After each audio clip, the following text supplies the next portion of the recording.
Warning. Listening to this show may result in increased levels of inspiration, motivation, and innovation. Side effects can include the immediate urge to take massive action to build a better business and life for yourself and others. You've been warned. Welcome to Influencers Radio with your host, Jack Mize. And welcome back to another episode of Influencers Radio. Today we're talking about, I think, one of my favorite subjects is entrepreneurship and successful entrepreneurs in particular, because you see a lot of focus on, the traits, the habits of successful entrepreneurs, but just about every successful entrepreneur that I've known and I've talked to has another side that you don't see that much of, and I call it symptoms of success, because every successful entrepreneur seems to have gone through a patch, have gone through a period where they've hit obstacles, they've hit a wall, and I think it's human nature to get past that wall is to scrub harder, to work harder, to put more hours in. And so many times that's just not the case. And that's not how, they've gotten past that obstacle and over those walls. Well, today my guest, is incredibly good at seeing through those walls and those obstacles. She has 25 years of experience with entrepreneurs. She's built and sold 2 companies for millions, and she helps entrepreneurs looking to grow their sales and profitability by uncovering the money they are leaving on the table and showing them how to maximize sales and create extraordinary wealth. She's worked with celebrity speakers like Lisa Nichols, John Assaraf, John Paul Mitchell. She's also a best-selling author and currently working on her 10th book, Bootstrap to Big Time. So please welcome Influencers Radio, Susie Carder. Welcome to the show. Thank you, Jack. I'm excited to be here. I'm excited to pour into the listeners. This is one of my favorite things that I get to do is get back to our tribe, get back to our community, and take the mystery out of business. And it seems to be such a mystery. All right. And more than anything, people need folks like you to help uncover those mysteries. So let's start with let's define the type of entrepreneur we're talking about and what stage of their business they're in. Can you kind of set the stage for us with that? Yeah, the ideal client that really finds me is they have some experience in business, right? So they're, they might have $500,000 in sales up to $10 million in sales. That's really my sweet spot. Not only have I supported thousands of clients doing that, I've built businesses doing that. So I have a different perspective. I'm not teaching theory or concept. I'm giving you the rubber meets the road. As an entrepreneur myself, whatever I invest in, whatever I do, it's got to pay for itself, right? Because it's an investment. And as entrepreneurs, we're always looking at how do we leverage, how do we monetize, how do we get seen, get paid, get heard to make a difference in our business. So as someone who is really looking at how do I take my business to the next level, they're done hitting their head up against the wall. Like I can shave 10 years off somebody's learning curve, just by really supporting and looking at what they're up to and what they're doing. When I mentioned at the top of the show that when entrepreneurs, like you said, that have experienced success and the ones you've talked about that are there at that $500,000 to $10 million mark, a lot of people said, well, there, you've made it. You've what are you whining about? Right. But the fact is, right. No matter what stage someone's at, they always see that that there's more, that there's potential for more, and they just can't reach it. And like I said, often our natural inclination is to work harder, right? To spend more hours, to do more. And you're really good at kind of seeing past that, and like that's not necessarily the case, because if that was the case, a lot of people would think, well, man, I'd have to work 72 hours a day to get to the $10 million mark, right, or the $1 million mark. So let's talk about that, and it really comes down to the whole saying, working smart, right, not hard. And it's easy saying to spit out, right? but what does that mean? What does that look like? Right. That sounds so sexy. Let's work smart, not hard. Like, what the heck does that mean? Right. When I find, like you said, people go, oh, you're at $500,000 or $1 million or 5 million, whatever that number is. But I find people are spending 5 million in one. Right. So there's no budget. There's no structure. There's no indicators. Right. So when I take on a client, I'm really looking at what's our budget, what's our cash flow, so that we can see, are we spending more money than we're making? Right. And then drilling really deep to look at, well, what is every client spending inside of your business? Working hard is finding a bunch of new clients every year, just being an order taker, a client after something, that's all you give them, right? You're not really looking at finding the need or filling the need, really assessing what do they need inside of their experience with my business. So we're looking at it from a holistic standpoint of serving the client, because I know when I'm coming from service, I don't have to sell. I just have to look at what does that customer need that I am the solution for. And not necessarily me, but, you and your business and, my clients in their business to go, I had a client, Dr. Judy, who's amazing. She was doing about $1.4 million, but she was a medical MD and she was at capacity. She couldn't take on any more clients. So we really just started digging in, looking at, well, what else can we service each client with? So let's maximize each client versus just get them in and get them out. That's stack and pack and rack them, churning them, burn them, getting them in, getting them out. That's not serving the client, So we grew our sales to 2.8 million in less than a year just by implementing that one strategy.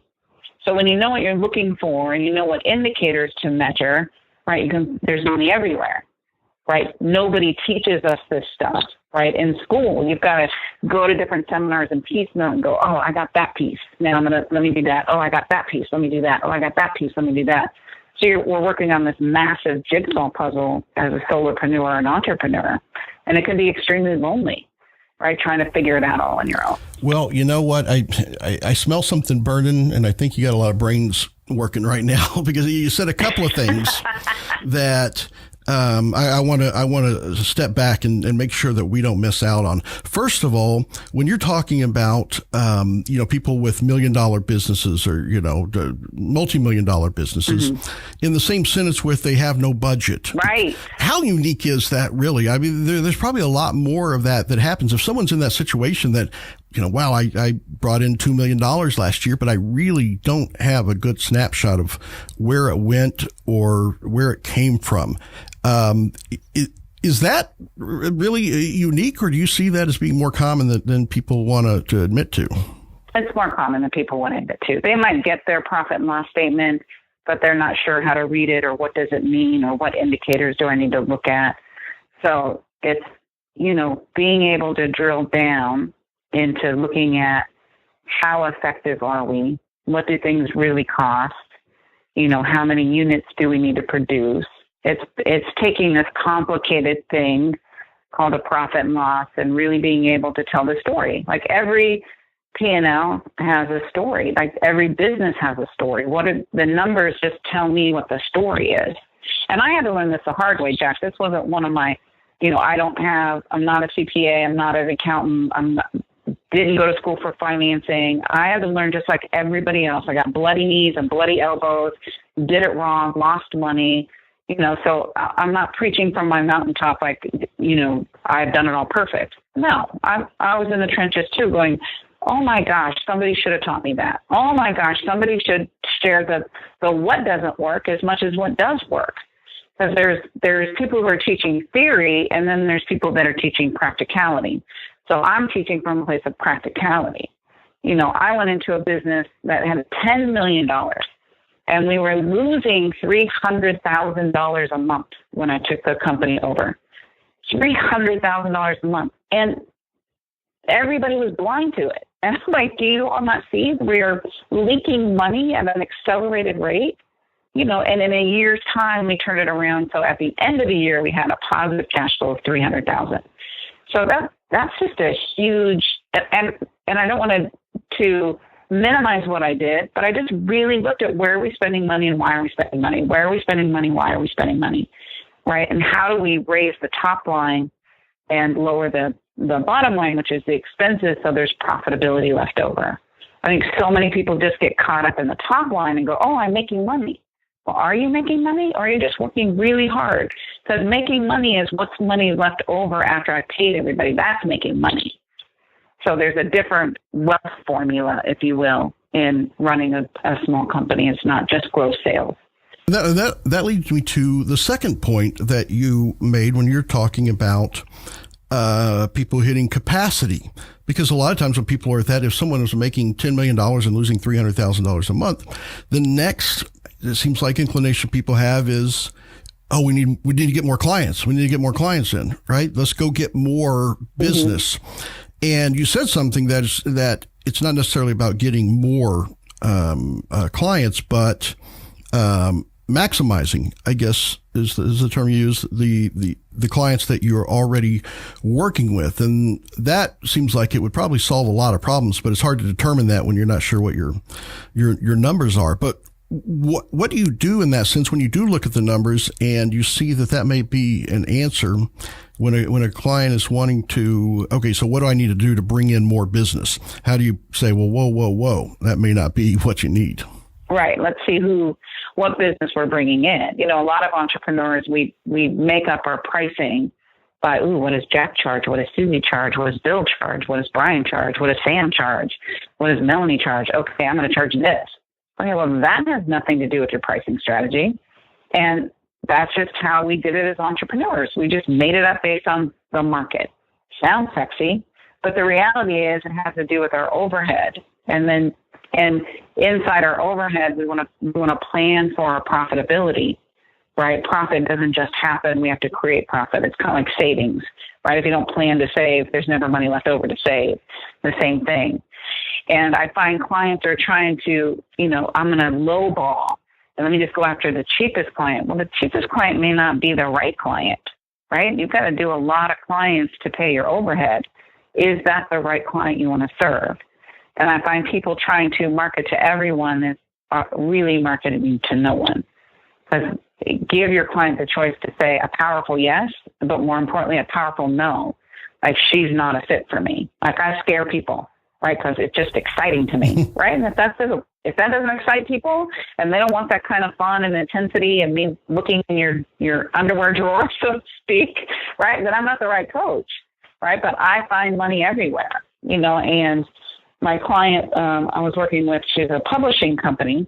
They were, they teach authors how to be best-selling authors, in 90 days. And every project they took on, they were losing $500. Like, the cost, when I broke it down, like, what does it actually cost us to produce this program? And then what they were making, it would be equivalent to me just calling you and go, Jack, here's $500. Because they were losing it, but they got caught up in the gross number, right? That they weren't seeing the detail because it was just a cyclical cash, them chasing cash, so they're always a month behind because their sales didn't pay for what it was they were actually delivering. And that's like the reality is entrepreneurs, no one's teaching us how to figure out what our base price should be, including profitability. Like, that really came to me the hard way. I was like, there has to be an easier way to show entrepreneurs what they absolutely have to charge in order to be profitable. And when you know that number, you don't get swayed by discounting, because everybody wants a deal. Well, there's a point where I can't give a deal. This is the price in order for us to have a healthy business. And that's the key word, Jack, is a healthy, profitable business. That's why we have our own businesses, right? If we're not healthy and profitable, go get a job, right? And do that. So it's a formula that's simple to implement once you understand what the formula is. And I would suspect that, a natural reaction that when you tell someone that you have to, raise your prices, here's your problem, you're not charging enough. And they come back and say, well, people just won't pay that much. But from what I'm gathering, it's not that people won't pay that much. It's the right people will pay more, and you may not be dealing with the right people. So let's dig into that. So somebody says, well, wait a minute, you're telling me the answer is to raise my prices. My clients aren't going to pay more than this for what I'm doing. So is the answer to, well, then go get clients that will? Well, one, I have to work with your mindset, because a lot of times our financial prosperity, our net worth will only go as high as our self-worth. And as entrepreneurs, there's always a chasm there. So I want to really be aware of what is your financial limitation. Because I can put a plan together to have you make $1 million, $2 million, $5 million, $10 million. But if your self-worth will sabotage that, then we've got to deal with that. Then looking at if the clients that you currently are serving can't afford the current services, we have to go, well, who is that ideal client then? What's the demographic? And more importantly, what's the psychographic of that customer? What are their buying habits? And where do they hang out? Right? We've got to go where they hang out. Right? And so that's looking at the whole picture. I have an attorney that I work with, and, she just was, every time she was working with a client, it took twice as long. And so just by looking at how much we had to get her minimum contract to $5,000, and she was charging on average $3,000. And she was scared to death, Jack. Like, I can't do this. They're not going to pay. Well, they did pay, right? And we had a 155% increase in her revenue, not by taking on more clients, but just by charging what we had to charge and charging what she was worth. So it works across the board, like in any location, if you will, inside of your business. Because people go, well, what's your sweet spot? Entrepreneurs between $500,000 and $10 million. That's my sweet spot. After that, we've got a team of other people that can serve that market. But just really looking at leveraging, maximizing, and converting those ideal clients. And I guess this is especially really hits home for people that are in a service-based type business, because it sounds like what you're talking about is that even so someone's willing to hand you $3,000, it may cost you more in time and effort to actually realize any profit from that $3,000, right? Because that's where a lot of people think, I need to generate more revenue. I need to generate, this person's willing to pay me $3,000. This person's willing to pay me $2,000. I'll take it. But then you're stuck with that paying back or fulfilling whatever it is that you sold, right? Right. And then being exhausted and not, having enough money to pay your overhead. You're like, because we think some money is better than no money. No, I would rather scale it back to go, what do we need to charge? And whether it's a widget or gidget as well, right? So we just look at how many units we have to sell. So I know some of my clients are more comfortable with the dollar amount, and some of my clients are more comfortable with the unit amount. So when I'm working with a client, I really want to understand their mindset. Some people have no problem going, I'm going to sell 100 units. And then other people will have a challenge with, I got to sell $100,000. So it's understanding inside of, because we're creative as entrepreneurs, right? So part of my job is to go, what's your creative combination, if you will, so that I can unlock that combination so you can hit your financial prosperity.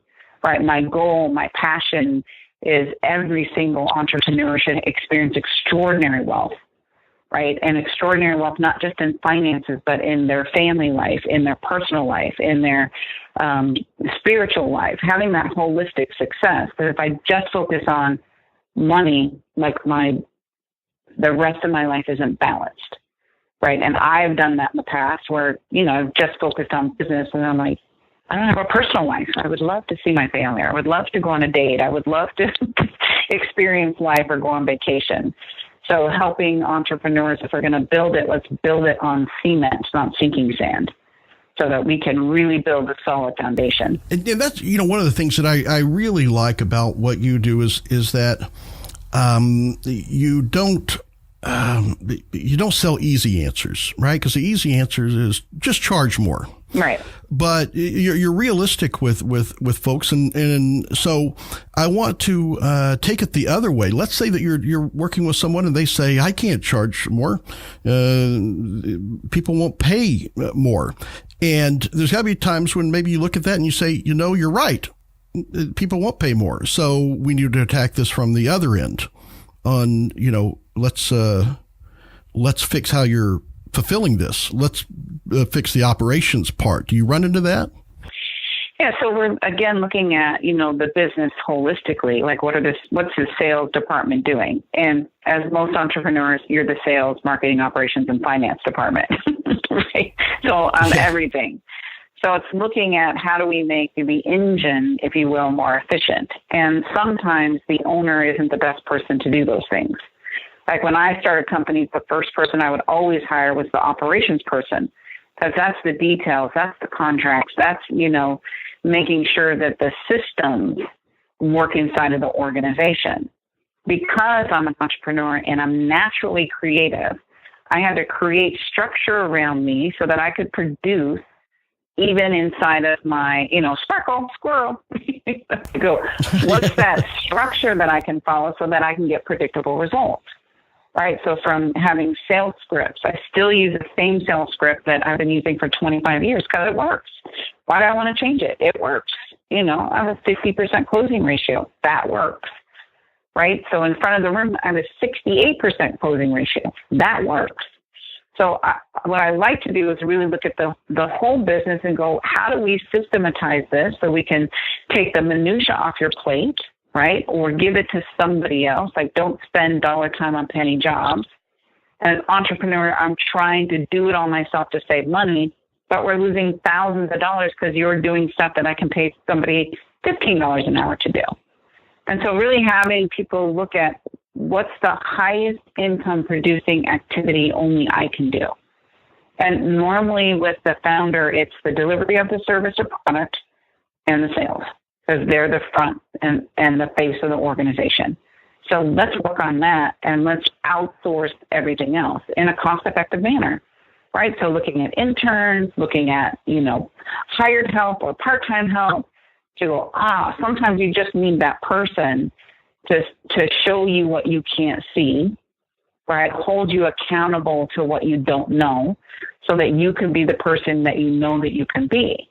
Everyone that's up to anything in Life Jack has a coach. They have a mentor. They have somebody supporting them. If you look at any athlete, the minute they get off the court or the field, they're running and talking to the coach. Like, how is that? What do I do? What do I do this? What do I do that? So I learned that early in my career. Just let me find somebody who's really amazing at what they do and let me study from them and get their support so I can shave that 10 years off of my learning curve. And that makes me think about the mindset of people that work with coaches and mentors. There's people that look at their expense reports and say, oh, well, that's where a lot of my money is going, is to that coach or mentor. And then I meet people that look at that same expense report and say, oh, that's where a lot of my money is coming from. Right. Is because of that coach or mentor. The mindset of the coach is costing me money or a coach is making me money. And that seems to be where a lot of people get stuck on hiring a coach or a mentor is I don't want to spend that kind of money. Or there's other people who say, well, I'll gladly spend, $1 to make $3. Right. No problem. So talk about the mindset around that and how people can look at this and reconcile that with maybe what they've been thinking. Well, I think it's a great point because there are people that it is an expense, right? So when you're interviewing to hire a coach, we have to really look what results are they going to help you create. So as entrepreneurs, we need to shift our mindset from being process-oriented to result-oriented. Because every day I have a job to do. I have specific results I need to produce. So asking better questions will get you a better answer. You should always do your due diligence and interview a coach to go, what can you count on? I know for me, and when somebody works for me, we have a minimum of 25% increase in their sales, up to 3,000% in sales consistently. So that's not a number I pull out of the sky. That's tangible results that I have with my clients over and over and over and over again, right? And the person that's just doing 25%, is they're a little tough nuts and want to do it their way in the beginning. Like you pay for a coach, don't listen for the coach. We've all done that in our life.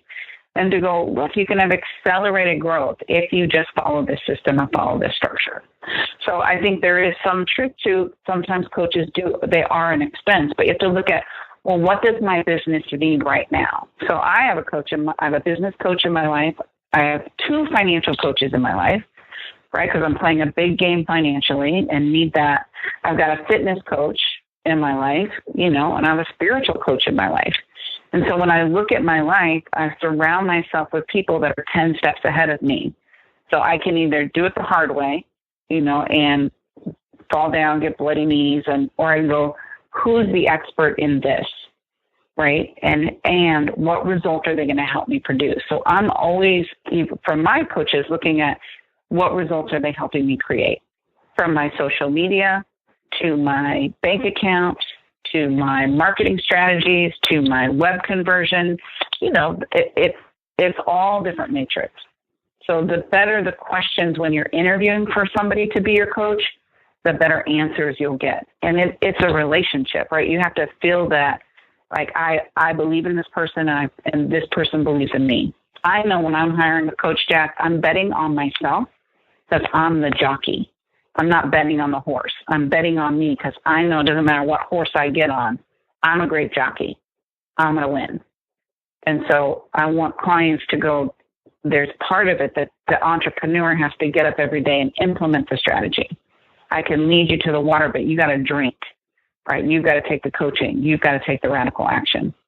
And it's so exciting. Well, it certainly can be, and it can be frightening too for some. And that's what I want to really put a spotlight on, and what I see that makes what you're doing so much different than when people think about coaching, especially when it comes to what they think about sales coaching or business growth. There are some people out there that listen to say, we're going to increase your sales by 25%. We're going to increase your sales by 50%, that are saying, oh God, no, I couldn't handle that. It would kill me.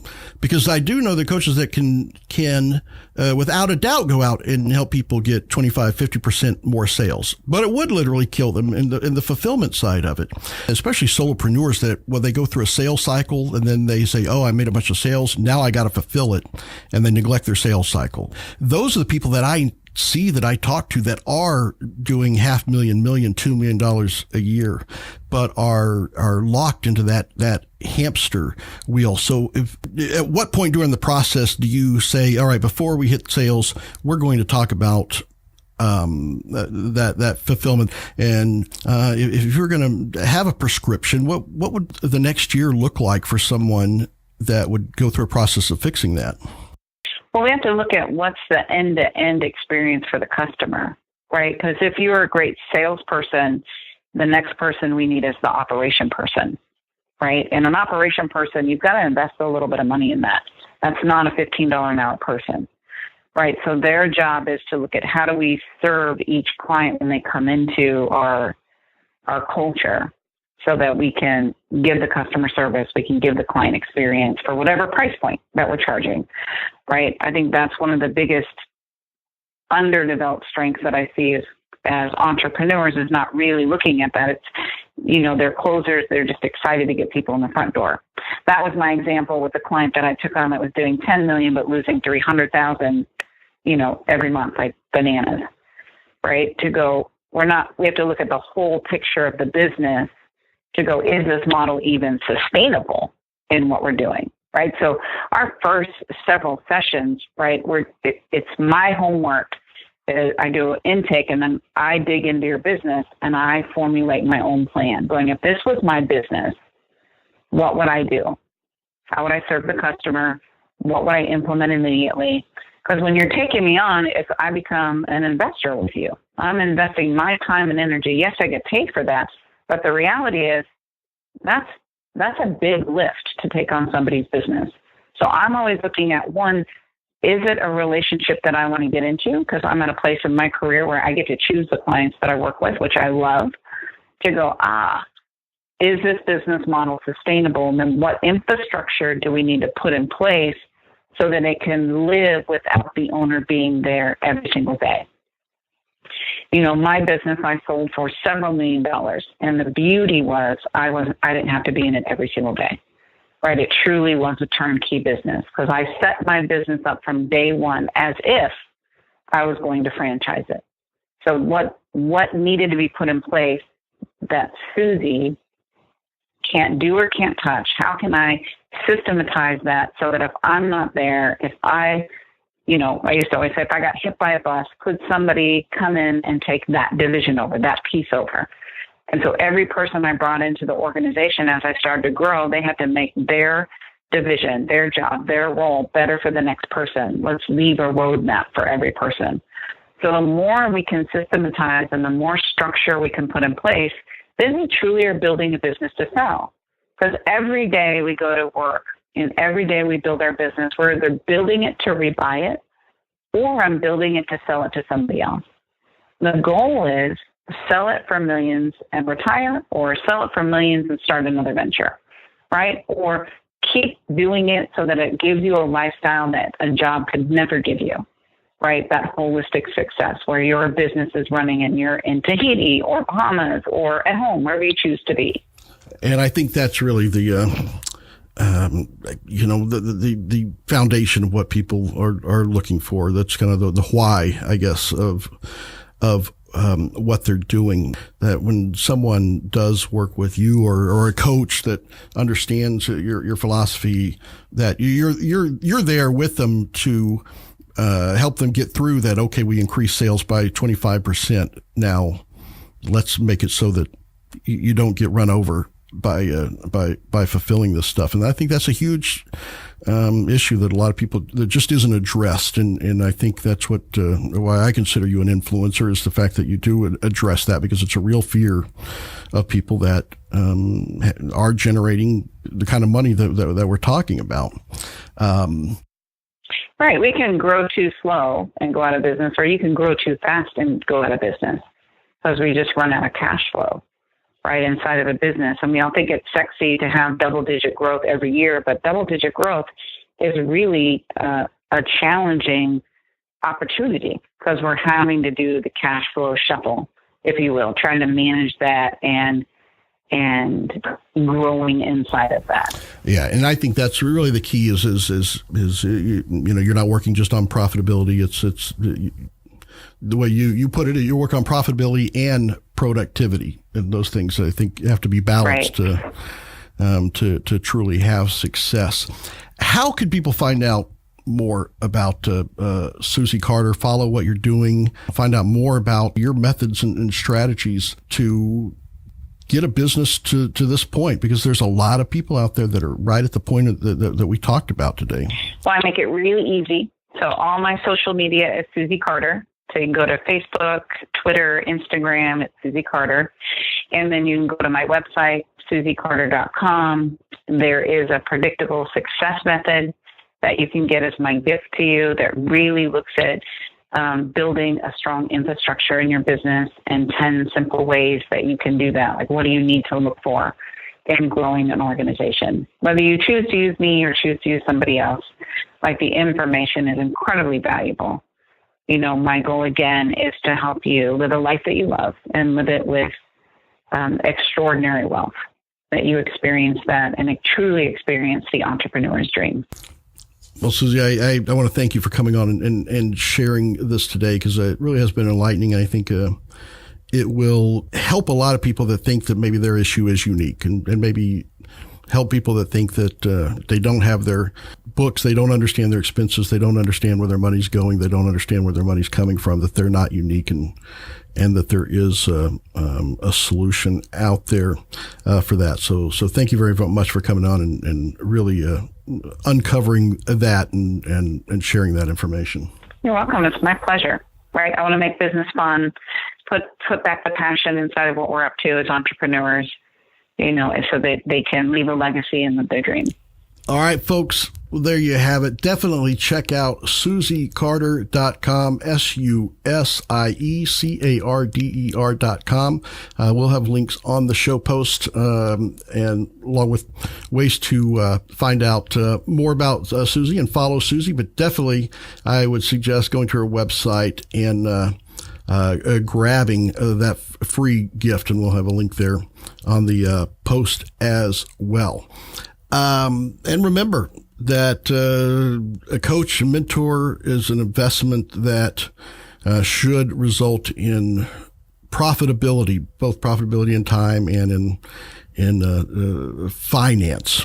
And I think the way that you look at that is so important. So until next time on Influencers Radio, remember, you are the only real game changer.